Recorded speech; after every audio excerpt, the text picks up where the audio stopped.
Is this working? Can you hear me? Sinn Féin, give a cheek as usual. Jeez, I nearly flew over the chair. So yeah, I'm Niall, I'm 21, and fun fact about me, I've had a fear of emos. Until I realised they do more harm to themselves than they do to me.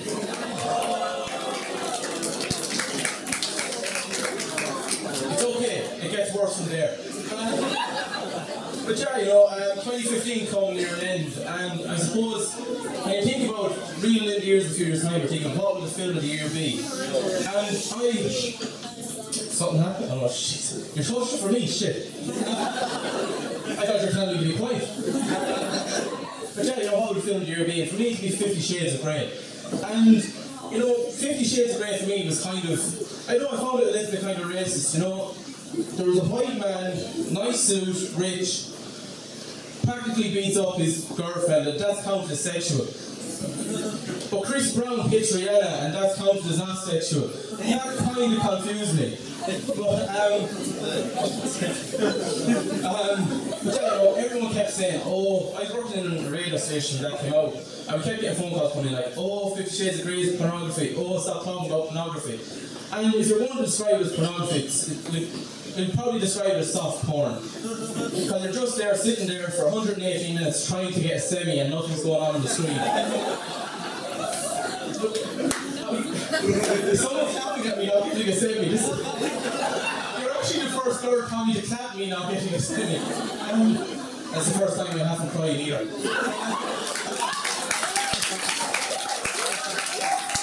Oh, I wish that wasn't true. Yeah, you know, 50 Shades of Grey gave me this idea for film. I don't know if you, or TV program. I don't know if you've ever seen the film. There's a scene where Mr. Grey takes Anastasia down to this a kind of a basement, and there's all velvet walls, and it's all lovely, there's whips and everything. And I just have this image of Chris Brown having his own program called 60-Minute Makeover, where he goes down to Austria and redecorates Joseph Fritzl's basement.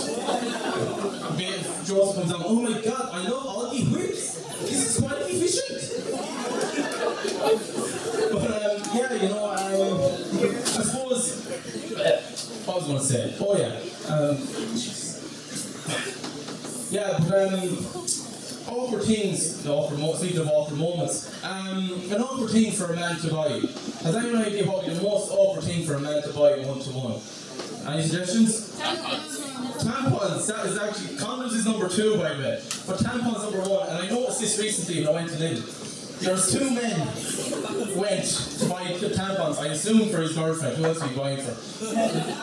Just for fun, I suppose. Yeah, he goes in and the 2 men are looking at him, and this is the only time I've ever followed someone to the checkout. Where I had a reason to do, because the 2 of them are looking at it and going, and one man goes to the other, he goes, fucking hell, it looks like something you put into a Nerf gun. I have this image of his girlfriend at one end of the room, he's at the other. Actually no, on a beach like trying to say, we try to ride this whole target locked. And if he lands it in, no, he's fair fucking, you know what I mean? Sinn Féin might even take him for a job, who knows?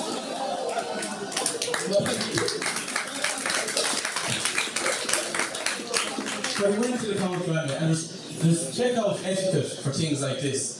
The way you do it is you put the item on the counter, neither of you say anything, it's scanned, it's paid for, you're out the door, no awkwardness. This guy went to the checkout, and it was a woman at the checkout, didn't follow the etiquette, she starts giggling. And all the men had to do was just hand over the money and run. But he lost his shit. He lost his marbles alkin. The woman he was buying it for was at the little packing area behind him. And he just goes up to him. As soon as she starts laughing, he goes, no, it's not for me, it's for her. I'm thinking that's how that relationship probably ended. But yeah, you know, speaking of relationships, romance these days is kind of dead when you think about it, you know? Like, I went out one Thursday night and I came home on a Friday and I was tired and I went back to my grandmother's and she goes, were you out last night? Were you dancing? And I said I was, and she goes, what were you dancing? Was it the Molly Limney, the Walls of Limerick, the Siege of Venice, the Walls? And I said no. And she says, what kind of dance are we doing?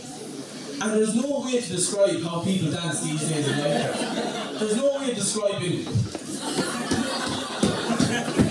There's no way to describe. The only way people is like someone banging on your door going, let me in.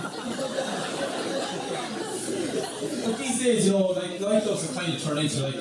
It reminds me of a march in the country. Have we any cultures here at all? No? People survive awfully.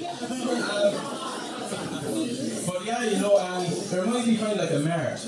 You know, these days it's just a load of people packed into one circle and a load of men on the outside going, she's a fine thing, she's a fine thing, she needs a bit more meat, she needs a bit less meat.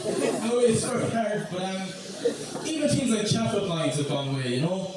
Like, I remember, like, you look at the films and you see them and you needed a bit of swag, you needed something extra to put on them.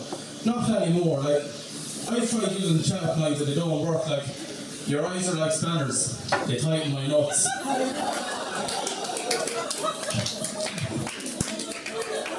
Do you like helping the homeless? Will you bring me home with you? But yeah, you know, I suppose things haven't changed. I talked to a man in the pub. I said, the only thing that hasn't changed is the rules for a one-night stand. And he says, all you need to know is your fist. Now don't get that the wrong way. We're not getting adventurous here. What's the 5 F's? You find her. You feel her. You finger her, you fuck her, you forget her.